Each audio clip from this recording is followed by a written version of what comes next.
नमस्कार, प्रणाम। हम सौम्या पोखरेल बीरगंज नेपाल से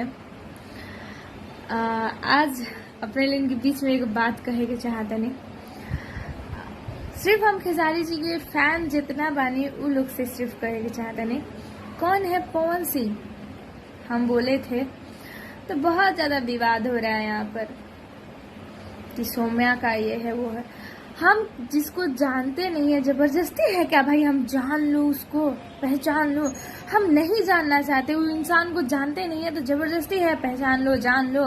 रहा बात यहाँ कुछ लोग बोला था लोग कि भोजपुरी इंडस्ट्री के बदनामी होता। तहानी के 2 साल पहले से मसूरी लाल कहता रहा, लेकिन अपने भोजपुरी इंडस्ट्री के सुपरस्टार से ट्रेंडिंग स्टार के तो भोजपुरी के इज्जत तो मेरा नहीं खे जात। वो कहाँ के हवन, भोजपुरी इंडस्ट्री के ना हवन। रहल बात कुछ कहे के तो हम सबसे पहले खेसारी जी के फैन है, ओकरा अलावा कुछ है ठीक बा। कौनो बड़का स्टार ना है कि हमरा कुछ हो जाए। हम सबसे पहले खेसारी जी के फैन है, तो उनके तरफ से ये कहे के चाहता नहीं, वो तहानी जैसा आदमी से मुंह ना लागेला ठीक बा।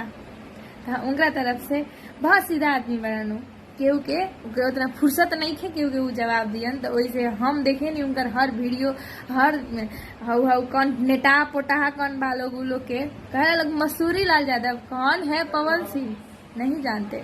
जरूरी है जानना। भोजपुरी इंडस्ट्री में हम खेसारी जी को जानते हैं, मनोज तिवारी जी को जानते हैं, हीरो जी को जानते हैं। ये लोग है स्टार। कौन है पावर स्टार, हम नहीं जानते।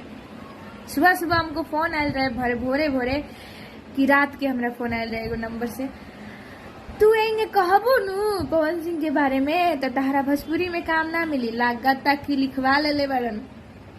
रहल बात जगरा काम देवे के बा ओकरा कोनो मतलब नहीं है, तहरा से काम करे के बा नहीं खे, जानते नहीं कि वो इंसान से कैसे काम करे हम।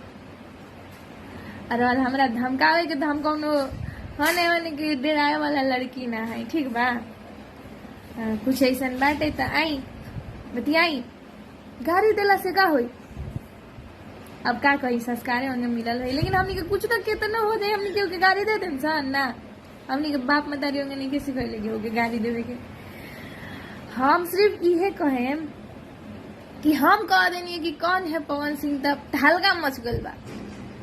का है कैसे तो सौम्या पोखरेल के सब लोग जानत रहे, तो अब तंगा प्रचलित आदमी मतलब ना होला नाम